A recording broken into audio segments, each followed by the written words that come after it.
She came to Indonesia for work. He was just assigned to help her for a few days. But that first hello, it changed everything. This is not a love story about happy endings. It's about how one meeting can stay in your heart forever. ***, she came to Indonesia for work. He was only assigned to help her for a few days. But that first hello changed everything.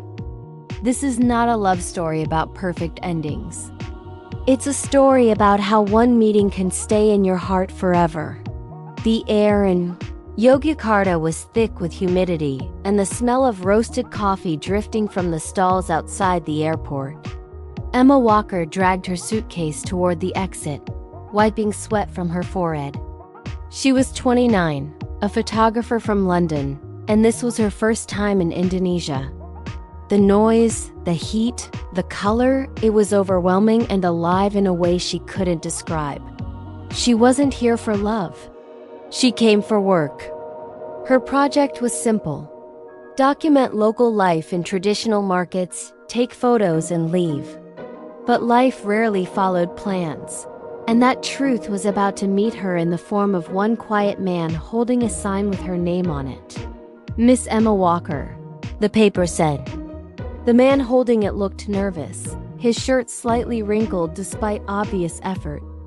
His name was Raka, a 32-year-old local English teacher asked by a friend to guide this foreign visitor for a week. When their eyes met, Emma smiled. "Hi, are you Raka?" she asked cheerfully. Raka nodded quickly. "Yes, Miss Emma. Welcome to Yogyakarta." His English was careful, his voice soft. "Please, just Emma," she said, still smiling. He paused before replying, "Okay, Emma." They shook hands. A brief, polite handshake. But something about it felt different, almost grounding. She didn't know it yet, but that small touch would linger longer than she expected. The ride from the airport was filled with silence and sounds of the city. Motorcycles zipped between cars, vendors shouted prices, and the warm wind carried the smell of fried food. Emma watched everything through the window, fascinated. Raka kept his eyes on the road, occasionally glancing at her reflection in the glass. He wanted to ask about her work, her country, her family, but the words stayed stuck in his throat. Instead, he said the only thing that came to mind. "Traffic here. Always busy." Emma chuckled. "Looks like it, yes. But it's beautiful in a chaotic way." He smiled faintly. Maybe this wouldn't be so difficult after all. By mid-morning, they reached the traditional market, Pasar Barang Haryo. It was loud, crowded, and full of color. The smell of spices and flowers filled the air. Emma lifted her camera immediately. "This is perfect," she said, her eyes lighting up. Raka followed, translating whenever the vendors tried to speak to her. "She asks if you want to try the batik," he said, nodding toward an old woman holding colorful cloth. Emma smiled warmly. "Tell her it's beautiful." Raka translated, and the old woman laughed, saying something in Javanese that made him blush. Emma noticed. "What did she say?" she asked curiously. He hesitated, then said, "She said, we look good together." Emma laughed, surprised but amused. Her laughter echoed between the stalls, soft and contagious. Raka tried not to laugh too, but he couldn't help it. The moment felt easy, light, something rare in both their lives. They spent hours walking through the market. Emma took photos of vendors, spices, and children playing near fruit stalls. Raka helped carry her bag, occasionally explaining local customs. Sometimes she asked questions he couldn't answer, and they would just laugh about it. When she pointed her camera at a smiling old couple, she whispered, "They look so happy." Raka nodded. "Maybe that's love. Emma turned to him. Do you believe in love like that? He shrugged. Maybe, but not everyone is lucky. There was a quiet sadness in his tone that made her stop asking. Later that afternoon, they stopped by a small cafe near Malioboro Street. It wasn't fancy, just wooden tables, open windows, and a radio playing an old Indonesian love song. The fan above them creaked slowly, and the smell of roasted beans filled the air. Emma sighed. I think I've never felt this hot in my life. Raka smiled. You'll get used to it. She laughed and fanned herself with a napkin. I doubt it. When the waiter came, Raka ordered coffee for both of them, his sweet with condensed milk, hers black. They talked for the first time without agenda. So, she began. Have you always lived here? Yes, he said. All my life. Never been abroad. Never? He shook his head. No, I'd like to see the snow one day. She smiled. It's overrated. Cold, wet, and miserable. He chuckled. Still, it looks beautiful in movies. For a moment, the conversation went quiet. The sound of the radio filled the space between them. Emma studied his face. Calm, thoughtful, slightly tired. He looked like someone who carried quiet dreams he never said out loud. Do you always travel alone? He asked softly. She nodded. Yes, it's easier that way. No one to disappoint. No one waiting for you. Raka looked down at his cup. That sounds lonely. Emma took a sip of her coffee. Sometimes it is, but sometimes it's peaceful. He didn't reply. But in that silence, something passed between them. A small understanding. Fragile but real. As they left the cafe, the sky turned orange. The call to prayer echoed through the city, blending with the noise of traffic and laughter. Emma stopped to take one last photo of the sunset. The light hit her face softly, and for a second, Raka just stood there. Watching her through the glow. He wondered what she saw when she looked at the world, and if she'd ever look at him the same way. The drive back to her hotel was quiet. Not awkward this time, just peaceful. When they arrived, she turned to him. Thank you, Raka, for today. He smiled. You're welcome, Emma. She hesitated. See you tomorrow? Yes, he said simply. Tomorrow. She waved before walking inside. He stayed for a few seconds longer, watching her disappear into the lobby. The radio played another soft song, and he realized he was smiling without reason. That night, in her hotel room, Emma sat by the window with her laptop open but untouched. Her mind kept replaying small moments. The market, the laughter, the man who spoke little but listened deeply. She opened her travel journal and wrote, Met someone today. I don't know his story yet, but his silence felt louder than words. Across the city, Raka sat in his small rented room, staring at the ceiling. He could still hear her laughter, see the way she looked at everything with wonder. He didn't know why it mattered, but it did. Tomorrow would be another day, just part of his job. But for the first time in a long time, he felt excited to wake up. The next morning, Emma texted him, Meet you at the old train station? Raka smiled at his phone. He didn't know that a single greeting, one simple hello, had already begun to change both their lives. Sometimes love doesn't arrive with fireworks or fate. Sometimes it begins quietly, with a smile, a cup of coffee, and a first hello. The sound of morning traffic in Yogyakarta filled the air as Raka parked his old motorcycle. Outside the train station, he looked at his phone again. A simple message from Emma. I'll be near the ticket counter. He tried to tell himself that today was just another work day. She was just another tourist.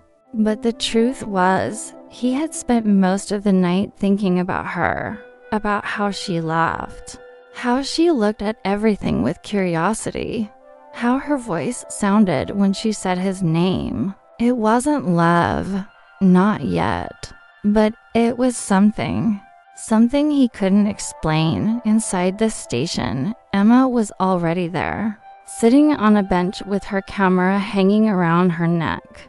Her hair was tied up messily, and her face looked tired but happy.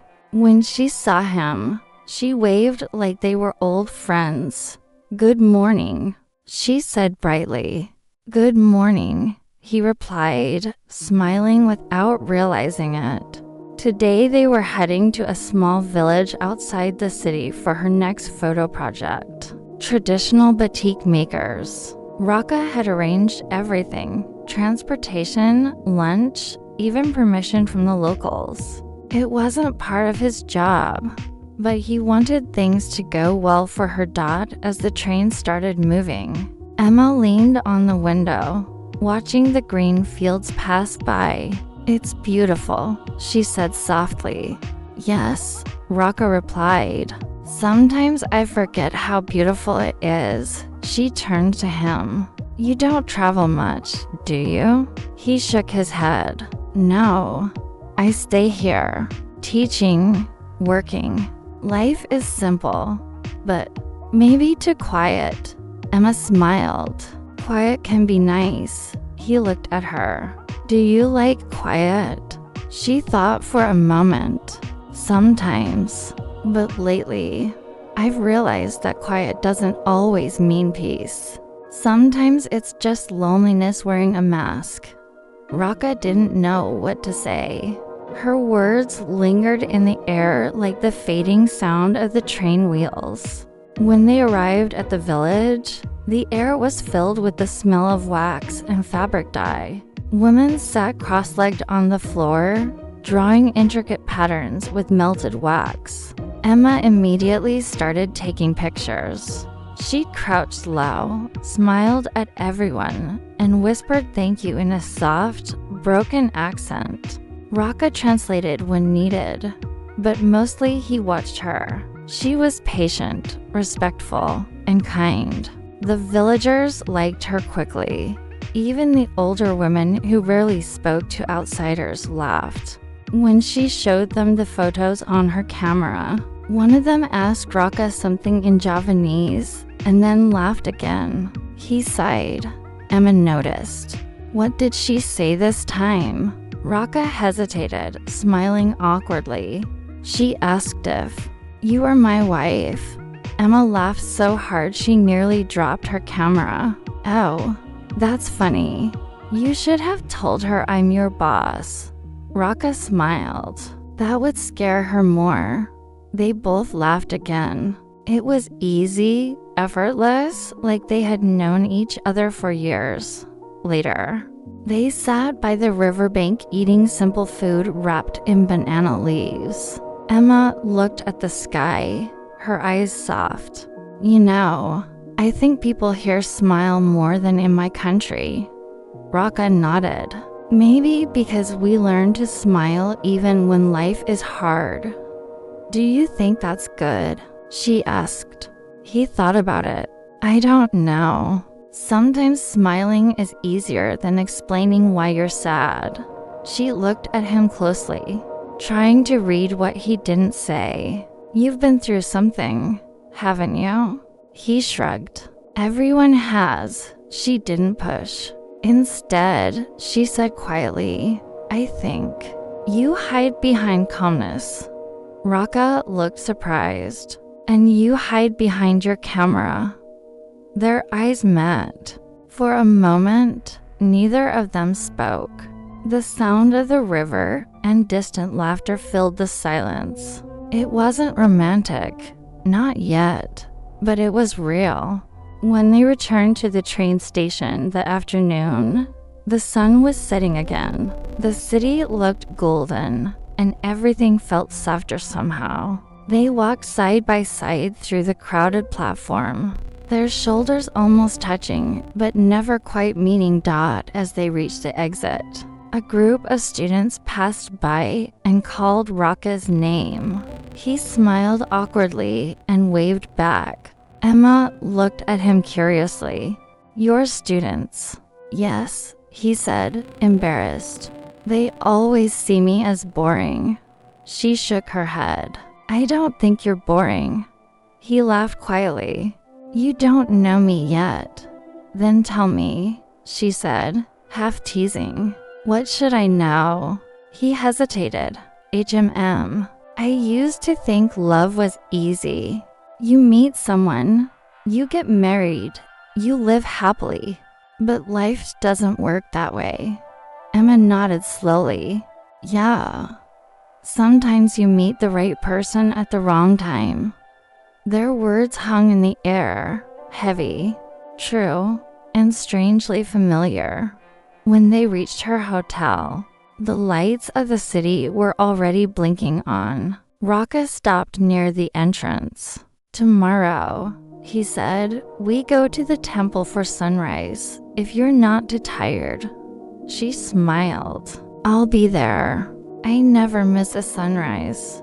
He nodded, then added softly, "Good night, Emma." "Good night, Raka." He watched her walk inside again. Just like yesterday, he waited a little too long before leaving. That night, Raka couldn't sleep. He kept thinking about her, the way she asked questions, the way she saw beauty in small things. It scared him. How easily she made him forget the walls he had built. He told himself it was just friendship, but his heart didn't believe that Emma, in her room, uploaded her photos to her laptop. As the images appeared on screen, she saw Raka in the background of many of them, standing quietly, translating, sometimes smiling. She realized she had taken more pictures of him than she meant to. She leaned back on her chair and whispered to herself, "What are you doing, Emma?" The next morning, the temple was still half covered in fog when they arrived. The air was cold, and the sound of distant prayers echoed softly. Emma set up her camera while Raka stood nearby, watching the sunrise. "It's beautiful," she said quietly. He nodded. "Yes, it always is." She looked at him instead of the view. "Do you come here often?" "Not really," he said. "I used to, with someone." She didn't ask who. She didn't need to dot as the sun rose higher. Emma took a deep breath. "You know, I think people meet for reasons. Maybe it's just for a day, maybe longer, but there's always a reason." Raka looked at her and smiled sadly. "Maybe, but sometimes the reason hurts." She wanted to ask what he meant, but his eyes told her not to. For a while, they stood there in silence, watching the morning light touch the ancient stones. It felt like time had stopped, to strangers from different worlds standing side by side, sharing the same sunrise. But life doesn't stop for long. Later that day, Emma received an email from her agency. Her next project was confirmed in another city, far from Yogyakarta. She was supposed to leave in 3 days. She didn't tell Raka yet. Somehow, she didn't want the peace between them to change. That evening, they had dinner at a small roadside stall. It was noisy and crowded, but Emma didn't care. She liked it. The smell of grilled chicken, the laughter of locals, the sound of Raka's voice explaining every dish. It felt warm, alive, and real. At one point, Raka asked, "Do you miss home?" Emma thought for a long time before answering. "Sometimes, but lately, I feel like home is not a place. It's a feeling, and I haven't found it yet." Raka looked down. "Maybe you already have. You just don't realize it. She smiled faintly. Maybe. When they walked back to her hotel, the sky was dark and the streetlights flickered weakly. Emma suddenly stopped. Raka, she said softly, I'll have to go soon. He turned to her, surprised. Go? Where? Next project. Another city. His expression didn't change, but his heart did. Oh, he said simply. That's good. Congratulations. Yeah, she replied, trying to smile. It's good. They stood there awkwardly for a moment, both pretending not to care. The sound of traffic filled the silence between them. Finally, Emma said, Thank you for everything. He nodded. It's nothing. She hesitated. It's not nothing, Raka. You've been kind. He smiled weakly. That's what people do here. Be kind. They both knew it wasn't true. It wasn't just kindness anymore, but neither of them said it. When she walked into the hotel that night, Raka stayed outside longer than usual. He watched the empty street, listening to the sound of motorcycles and crickets. He felt something strange, a mix of happiness, sadness, and something he didn't want to name at the same time. Emma stood by her window, looking out into the city lights. She whispered to herself, Why does it feel like leaving will hurt more this time? Neither of them knew what would happen next. But deep down, both understood one thing, even though they spoke different languages. Their hearts had already begun to speak the same one. Sometimes love doesn't need words. Sometimes it begins quietly, between two people who never planned to find it. The morning Emma left Yogyakarta, the city looked unusually quiet. The streets that were usually filled with sounds of scooters and vendors seemed slower, as if the world itself knew someone was leaving. Raka stood near the train platform, holding her luggage. He didn't say much, just helped her with the bags, bought her bottled water, and waited quietly. Emma, on the other hand, tried to act normal. She smiled, thanked him too many times, and looked at everything except his eyes. You sure you'll be okay alone? He asked finally. She nodded. Yeah, it's just 3 hours away. I'll be fine. He forced a smile. You always say that. She looked at him, confused. Say what? That you'll be fine. For a second, she didn't know what to reply. The train horn interrupted them. Emma turned toward the sound, then back to him. I'll call you, she said softly. He nodded. You don't have to. I know, she replied. But I will. When the train started to move, she waved from the window, and Raka waved back. The moment she disappeared behind the curve of the track, he realized something had changed. The air felt heavier, the silence sharper. He had gotten used to her presence without realizing it. That night, Raka sat alone in his small rented house. The fan buzzed weakly, and the clock ticked too loudly.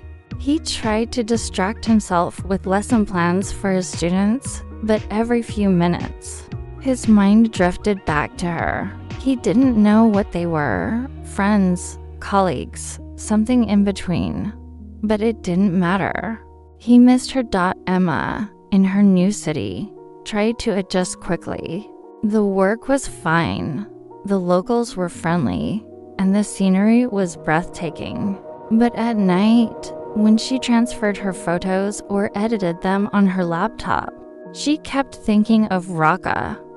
Sometimes she caught herself smiling at a memory, his quiet jokes, his careful English, the way he listened without interrupting.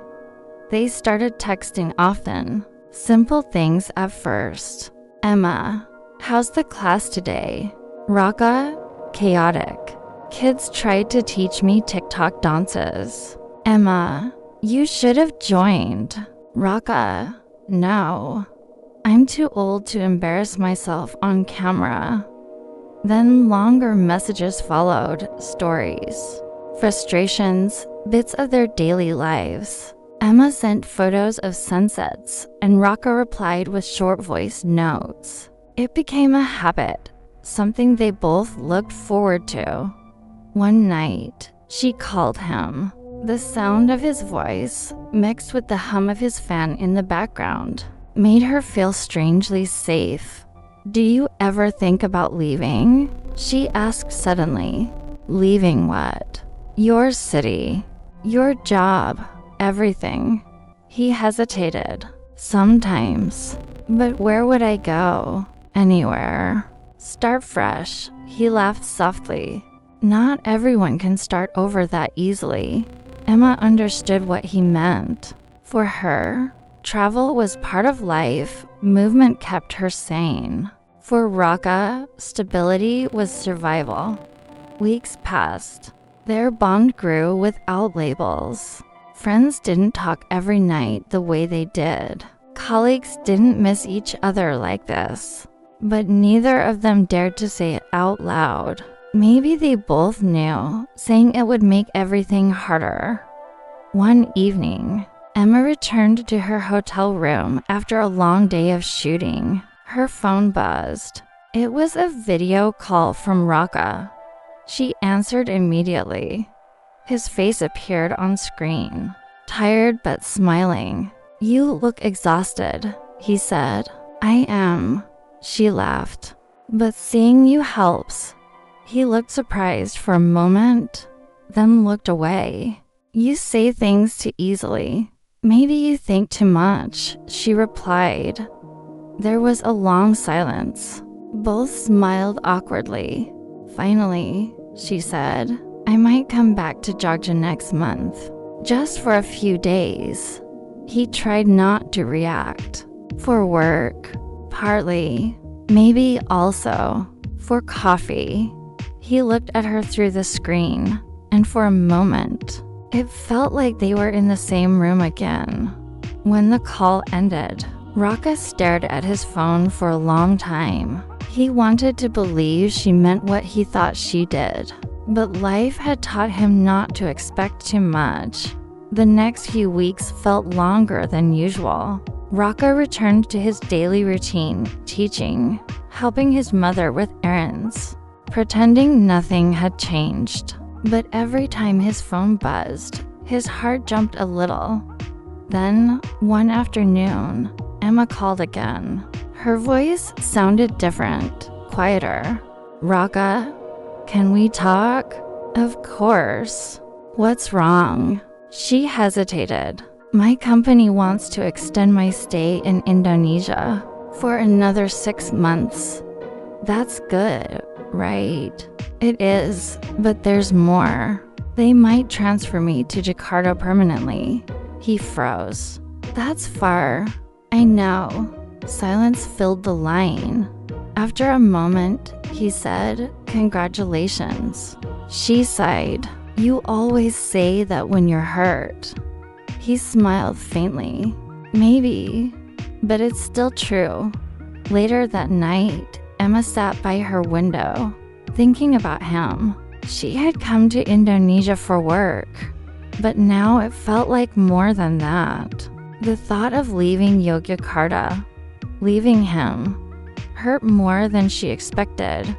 Meanwhile, Raka rode his motorcycle through the city streets, the warm wind hitting his face.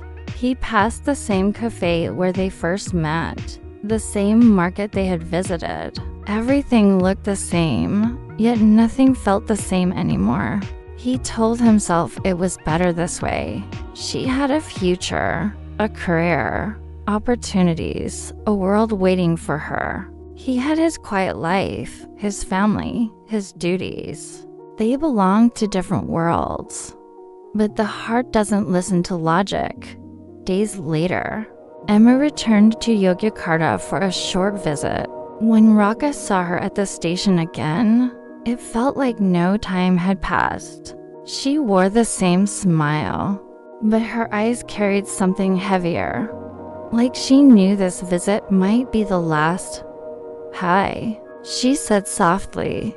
"Hi," he replied. They stood there for a moment, unsure what to say next. They spent the day revisiting familiar places, the same coffee shop, the same streets. They talked, laughed, and pretended everything was normal. But under the laughter, there was tension, a quiet sadness neither wanted to face. At sunset, they sat on a bench overlooking the city. Emma finally spoke. "Do you ever think about what this is?" Raka didn't answer right away. "What do you mean?" "Us," he exhaled slowly. "I try not to." "Why?" "Because I know how it ends." Emma turned to him, her voice trembling.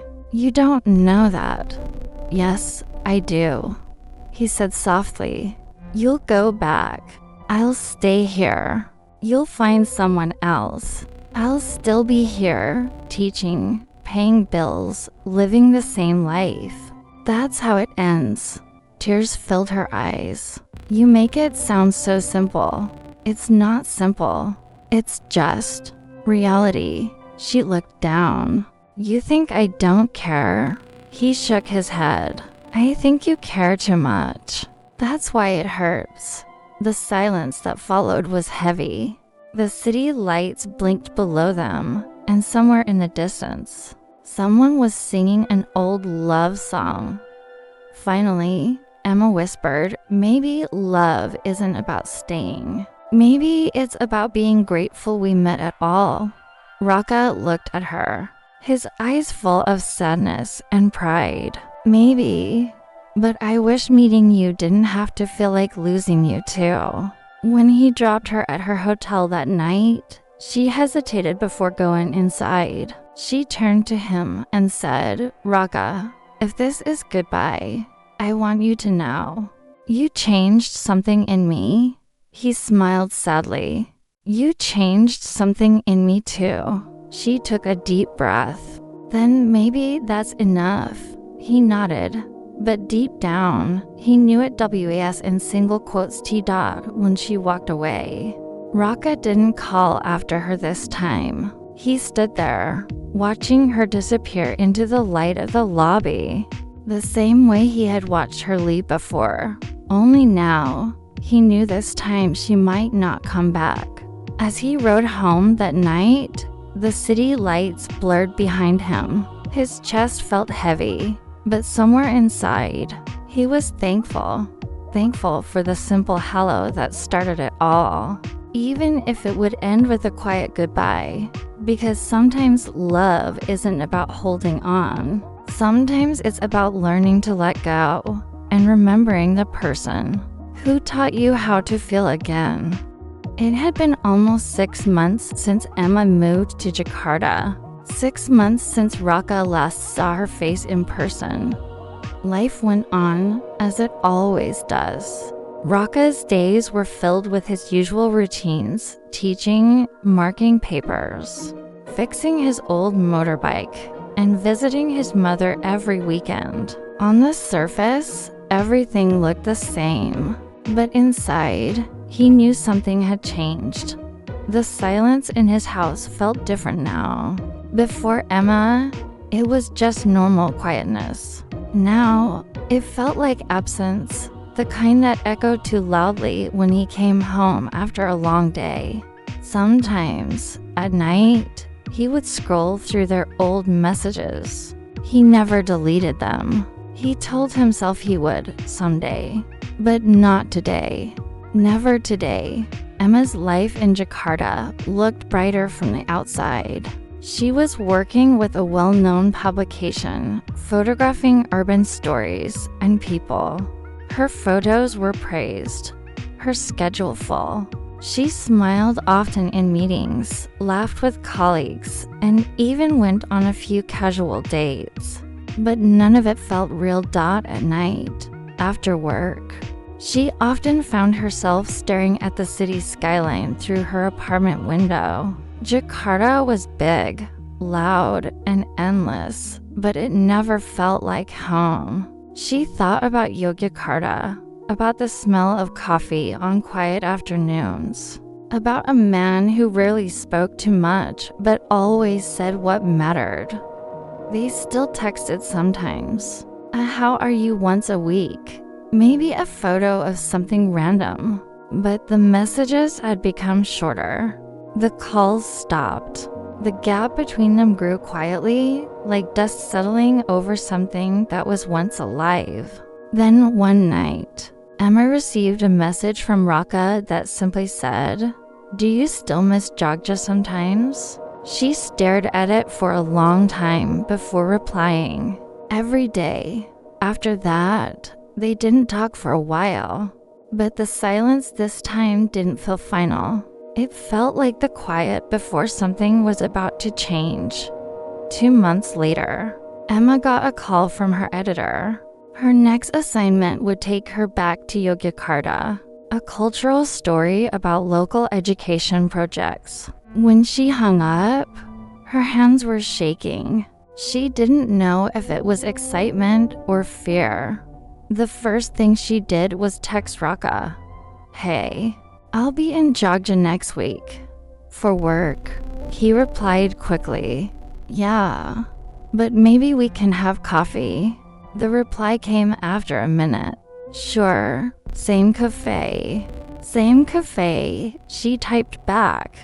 The day she arrived, Yogyakarta greeted her with rain. The air smelled like wet earth, and the sound of motorbikes echoed in the distance. Everything looked the same, except her heart, which now raced faster with every familiar street she passed. Raka arrived at the cafe earlier than planned. He sat by the same window where they had first talked months ago. He told himself not to expect anything. People change, feelings fade. But when she walked in, smiling and waving, everything he told himself disappeared. "Hi," she said, out of breath from running through the rain. "Hi," he replied, standing up awkwardly. "You look the same," she teased. He smiled. "And you look busier." They both laughed. The awkwardness faded a little. She ordered coffee, and they talked about small things at first. Her work, his students, how the weather seemed hotter than ever, but beneath the surface, both knew they weren't there just to talk about coffee or weather. After a while, Emma leaned forward, her tone softer. "So, how are you, really?" Raka hesitated. "I'm fine. Teaching, living, nothing new." She smiled sadly. "You always say that, even when you're not fine." He looked down. "Maybe I got used to pretending." For a moment, neither spoke. The sound of rain filled the space between them. Emma said quietly, "I missed this." He looked up. "What? This? Talking to you? Being here?" He wanted to say he missed it too, missed her. But instead, he said, "Jakarta treating you well?" "It's okay," she replied. "Busy, lonely sometimes." He smiled faintly. "You're not the only one." The way he said it made her heart ache. They spent the afternoon walking through the city. Nothing grand, just quiet streets, familiar corners, small food stalls. Every step felt like revisiting a memory. As they passed by the market, Emma stopped and took a photo. "I miss these colors," she said. "And the chaos," Raka added. She laughed. "Yeah, that too." When they reached the riverbank where they once ate together, the sky was turning orange. Emma sat down on the same spot, pulling her knees close. "It feels like nothing has changed," she said. "Everything changed," Raka replied. "You just don't see it yet." She looked at him. "Do you hate that I left?" He shook his head. "No, I think you had to. I just wish I didn't care as much as I did."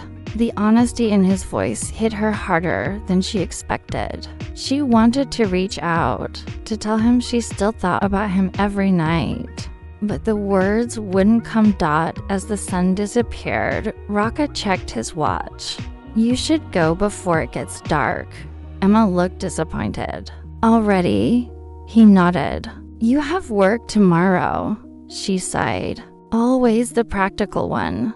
He smiled. "Someone has to be." They walked back to the main road in silence. When they reached the corner near her hotel, she stopped. "Raka." "Yes." "I'm glad we met again." He nodded slowly. "Me too." Then she said something that made his heart stop. "I'm not sure I ever stopped missing you." He froze, unsure what to say. She smiled sadly and turned to leave. Before she walked away, she whispered, "Good night, Raka." That night, Raka couldn't sleep. Her words kept replaying in his mind. "I'm not sure I ever stopped missing you." He didn't know what to do with that. The next morning, he went to school as usual, but during lunch break, his phone buzzed. It was Emma. "Can we talk tonight?" He typed back immediately. "Yes, where?" "Your place, if that's okay." His heart raced. She had never been to his house before. He cleaned everything, not because he cared about appearances, but because he wanted it to feel like a place worthy of her being there. When she arrived, she looked nervous. She sat on his couch, glancing around. The place was small but warm. There were books everywhere, a few framed photos, and a guitar leaning against the wall. "It's nice," she said softly. "Thanks," he replied. "It's not much. It feels like you," she said with a small smile. They talked for a while, about simple things. But then Emma looked serious. "I got a job offer," she said. "Abroad." He froze. "Abroad?" She nodded. "In London. It's a big one, Raka. My dream, actually." He didn't say anything. "I don't know if I should take it," she continued, "because if I do, it means leaving again. And this time, I don't know if I'll come back." Raka finally looked at her. "Then you should go." She frowned. "That's it. What else can I say? You can't build your life around someone who can't follow you." Emma felt tears forming. "Why do you always push people away when they care about you?" "Because caring doesn't stop the world from being unfair," he said quietly. Silence filled the room. She wiped her eyes and whispered, "Maybe you're right. Maybe love just isn't enough sometimes." He smiled sadly. "It never is." She stood up, looking at him one last time. "If I go, will you forget me?" He shook his head. "You don't forget the people who change you. You just learn to live with the missing." Emma nodded slowly. She wanted to hug him, but she didn't. Instead, she said, "Goodbye, Raka." He whispered, "Goodbye, Emma." When she left, he didn't follow. He stayed where he was, listening to the sound of her footsteps fading down the hallway outside. The rain started again, soft at first, then heavier. Raka walked to the window and watched it fall, feeling the quiet truth sink in. Sometimes love isn't about staying. Sometimes it's about letting someone chase what makes them whole, even if it means losing a part of yourself.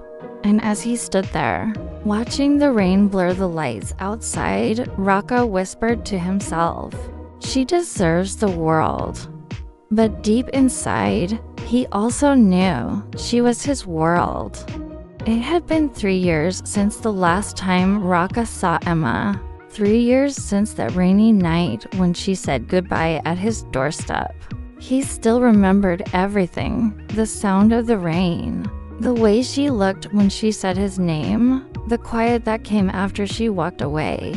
For a long time, he thought he'd forget the details, but he never did. Raka's life had changed in small ways. He was now the head of the English department at the local school. His students respected him, and his colleagues trusted him. He had grown older, calmer, maybe a little more distant. He lived quietly, teaching, reading, and spending weekends with his mother Dot every now and then. He would see foreigners in the city, tourists taking pictures near the temple, women with cameras slung over their shoulders. And for a split second, his heart would stop. But none of them were her. Emma's life in London was fast-paced and busy. Her photography had gained attention. Her exhibitions were featured in magazines, and she traveled constantly. From the outside, she looked successful, the kind of woman who had made it. But behind that success, there was a quiet loneliness that followed her everywhere. She often told herself she had moved on, that what happened in Yogyakarta was just a chapter of her life, something beautiful that couldn't last. But every time she saw a photo of Indonesia, every time she smelled rain on warm pavement, she felt something inside her tighten. One night, after a gallery opening, Emma sat alone in her apartment. The city outside her window was covered in fog, and the sound of distant traffic filled the silence. She scrolled through her phone aimlessly until she found an old folder, Indonesia 2019. She clicked it open. There he was, Raka, standing in the background of one of her photos, smiling faintly, unaware that he had been captured. Her chest ached as she stared at it. He looked exactly how she remembered him, calm, grounded, and quietly strong. Without thinking, she opened WhatsApp and searched for his name. The chat was still there, though their last message was from years ago. Emma, do you still miss the rain? She hesitated before hitting send. Raka was sitting at his desk grading papers when his phone buzzed. He frowned when he saw her name, Emma. For a moment, he thought it was a mistake. His heart began to pound as he opened the message. He stared at the words for a full minute before typing a reply. Raka, every time it falls. He didn't expect her to respond quickly, but she did. Emma, I might come back, just for a few weeks, for a project. Raka, Jogja, Emma, yes, can we meet? He didn't even think before typing. Raka, of course. When the day finally came, Yogyakarta felt the same as always, humid, colorful, and full of life. But for Raka, it felt like time had folded in on itself. He was standing in the same cafe, at the same table, waiting for the same person he once thought he'd never see again. Then she walked in. Emma looked different, more mature, her hair shorter, her face softer but still radiant. When she saw him, her eyes widened and she smiled, the same smile he remembered. Hi, she said quietly. Hi, he replied, his voice almost breaking.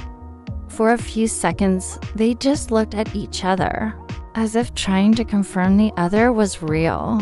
You haven't changed much, she said, sitting down. He chuckled. You did. In a good way. They ordered coffee, just like before. The first few minutes were filled with small talk, work, travel, life.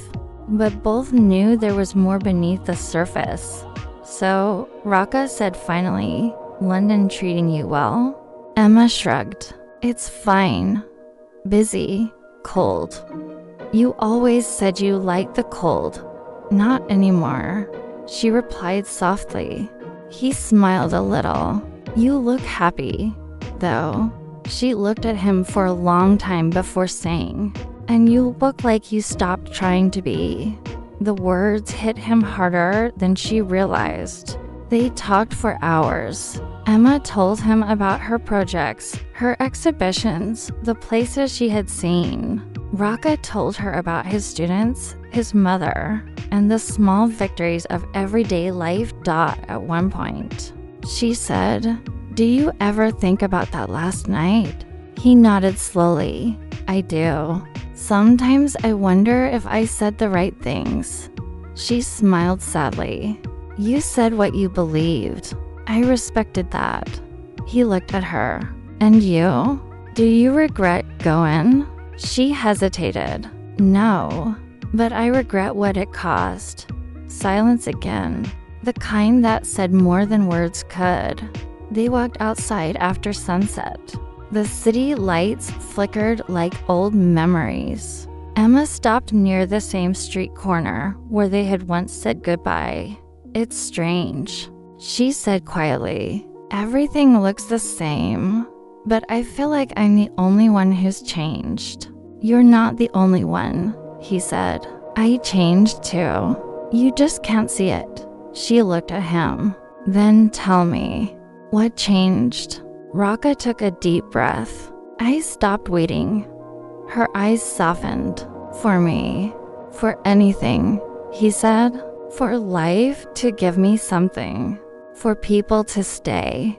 I learned to keep moving, even when I don't want to." Emma smiled weakly.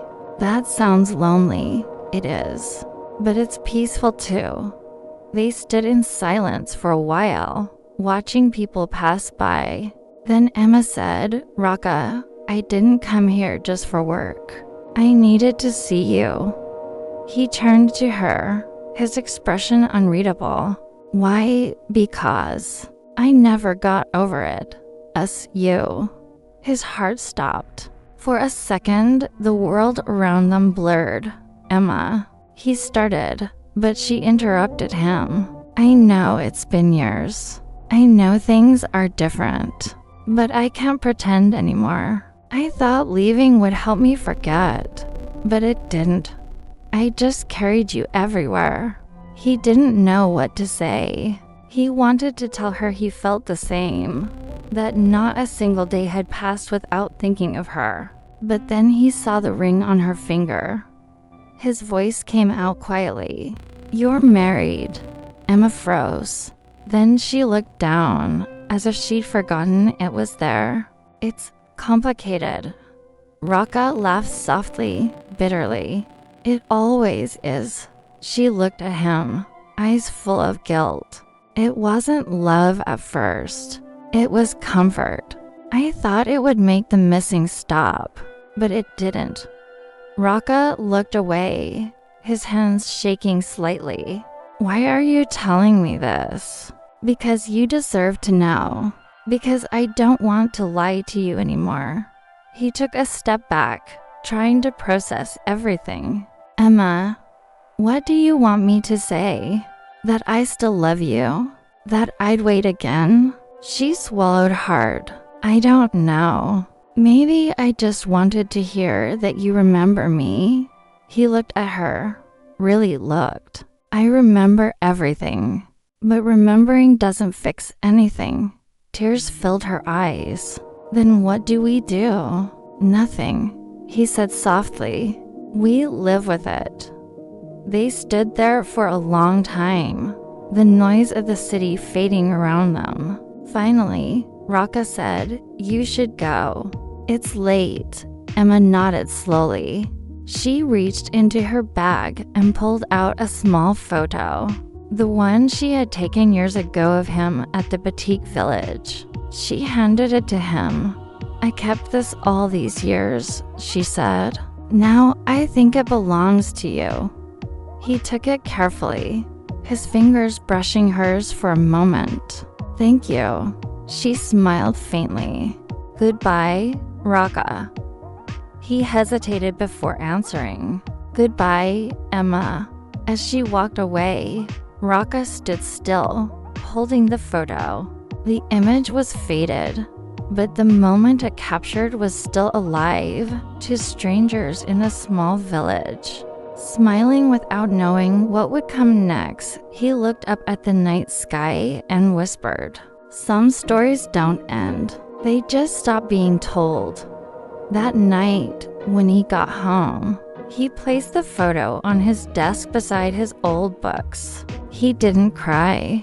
He didn't feel angry, just calm. Because maybe love doesn't always need to end in togetherness. Sometimes it just needs to be remembered, quietly, honestly, and without regret. And in that quiet understanding, Raka finally found what he had been missing all along: peace. Yogyakarta had changed a little. New cafes opened, more tourists came. But the city still had the same rhythm. The smell of fried snacks on the street, the sound of scooters, the warmth of the people. Time moved forward quietly, the way it always did. Raka had grown older. His hair showed faint traces of gray. His voice had become deeper. He still taught English at the same school, still lived in the same small house near the rice fields. Life was simple, calm, predictable. He sometimes thought of Emma, not every day, not painfully, but gently, like remembering a song you used to love. The memory didn't hurt anymore. It was part of him, something that shaped who he became. One afternoon, Raka was in class when a student raised his hand. "Sir, can I show you something?" The boy held up his phone. On the screen was a photo from an online article. British photographer Emma Collins opens exhibition in Jakarta. Raka froze. He hadn't heard that name in years. The student grinned. "She's famous, right? Look, her work is about Indonesian culture." Raka smiled faintly. "Yes, she knows this place well." When class ended, he sat quietly for a while. He wondered if she still remembered him, or if he was just another face in her past. That night, rain started to fall. It was heavy, like the one from years ago. Raka stood by the window, watching it hit the glass. And for the first time in a long while, he felt that old ache return, soft, familiar, and bittersweet. 3 weeks later, his school received an invitation from the Cultural Center in Jakarta. They were hosting a photography exhibition titled Roots and Distance. The featured artist, Emma Collins. Raka hesitated before deciding to go. He told himself it was just professional curiosity, art, culture, education. But deep down, he knew it was something else. Something unfinished. Jakarta was louder, faster, and colder than Yogyakarta. When Raka arrived at the gallery, he felt out of place among the crowd of journalists, artists, and foreign guests. He walked slowly through the exhibition, looking at the photos on the walls. There were portraits of old Javanese women weaving batik, fishermen casting nets at dawn, children playing in muddy streets. And then, near the center of the room, one photo stopped him completely. It was him. The photo showed Raka sitting in a small cafe years ago, his face half lit by sunlight, a book in his hands. The caption read, "The man who taught me that home is not a place, it's a person." Raka's chest tightened. For a long moment, he couldn't move. Then a voice behind him said softly, "You came." He turned around. Emma stood there, wearing a simple black dress, her hair tied back. She looked older too, more elegant, more grounded. but her eyes were still the same. Double quotes Emma. He said quietly, I wasn't sure you would come, she said, smiling nervously. I almost didn't, he replied, but I'm glad I did. They stood there, surrounded by people who had no idea what passed between them. I didn't think you'd recognize me, she said. Raka gave a small laugh. Some faces don't fade. They stepped aside to a quieter corner. For a few minutes, neither of them spoke. The air was heavy with things left unsaid. You've done well, Raka said finally, looking at the photos. Your work. It's beautiful. Emma smiled softly. Thank you. But this, she gestured to the picture of him.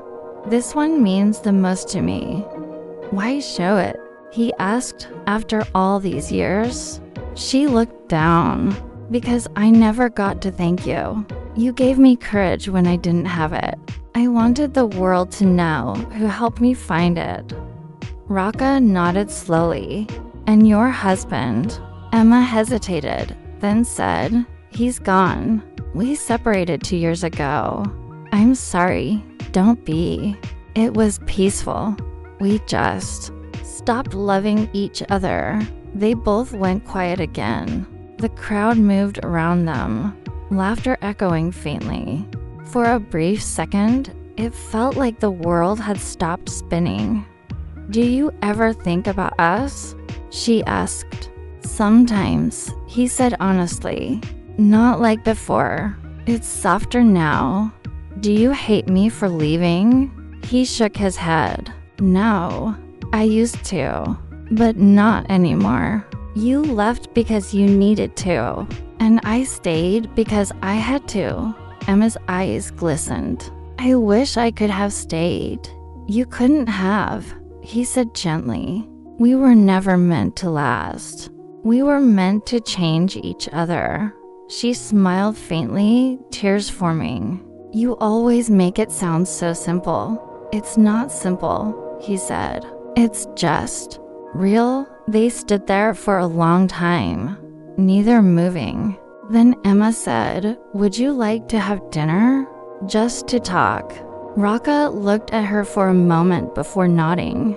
Yes, I like that. They found a small restaurant nearby, quiet, warm, filled with the smell of grilled fish and jasmine tea. It felt strangely familiar, like an echo of the past. They talked about everything: life, age, family, mistakes, forgiveness. At one point, Emma said, you know, I used to think love was supposed to fix everything, but maybe it's just supposed to teach us who we are. Raka nodded, and who we're not. When the night grew late, Emma looked at him across the table and said, if things were different, do you think we could have worked? He smiled sadly. Maybe, but then we wouldn't be who we are now. Her eyes softened. You still speak like a teacher, and you still look for meaning in everything, he said. They laughed quietly, the sound gentle and tired. When it was time to leave, they walked outside together. The city lights shimmered on wet pavement. Emma stopped and turned to him. This might be the last time we see each other, she said. He nodded. Maybe. Then say something I can remember. Raka thought for a moment before replying, thank you for saying hello. Emma blinked, tears in her eyes. That's it. That's everything, he said softly. She stepped forward and hugged him. It wasn't passionate or desperate, just warm and final, like closing a book you've read 100 times. When she pulled away, she whispered, goodbye, Raka. He looked at her one last time. Goodbye, Emma. And just like that, she walked away again. No promises, no regrets. Just the sound of rain beginning to fall, as if the sky itself wanted to remember. Raka stood there until she disappeared into the crowd. Then he smiled to himself, a small, peaceful smile. He knew this was truly the end, but it didn't feel sad. It felt right. Some stories aren't meant to be rewritten. They're meant to be remembered exactly as they were. When Raka returned home to Yogyakarta, he placed Emma's exhibition invitation beside the old photo she'd given him years ago. 2 pieces of the same memory, side by side. He made a cup of coffee and sat by the window, watching the rain fall again. The same rain, the same sound, but a different man. He whispered softly to himself, "Some goodbyes are just another way of saying thank you." And for the first time in years, he truly felt free. Sometimes love doesn't end the way we hope it will. It doesn't always mean forever, or marriage, or growing old together. Sometimes it's just a moment, one that changes who we are, and then lets us go. Raka and Emma came from 2 different worlds, different languages, different faiths, different dreams. But in that small corner of Indonesia, under the sound of rain and laughter, they found something real. It wasn't perfect. It wasn't easy, but it was theirs. Years passed. People changed. Life moved on. Yet some memories refused to fade. Because when love is honest, when it's born from kindness, respect, and connection, it doesn't die. It simply becomes part of who we are. Emma taught Raka how to see the world beyond his small town. And Raka taught Emma what it meant to truly belong, even far from home. They couldn't stay together, but they never really left each other either. Maybe that's what love really is. Not possession, not promises. Just 2 souls meeting at the right time, saying hello, and when the time comes, learning to say goodbye with grace. So if you've ever loved someone you couldn't keep, if you've ever had to let go, even when your heart wasn't ready, remember this: not every story is meant to last forever. Some are meant to teach us how to love, how to forgive, and how to move on without hate. Because sometimes the first hello is already the beginning of the last goodbye.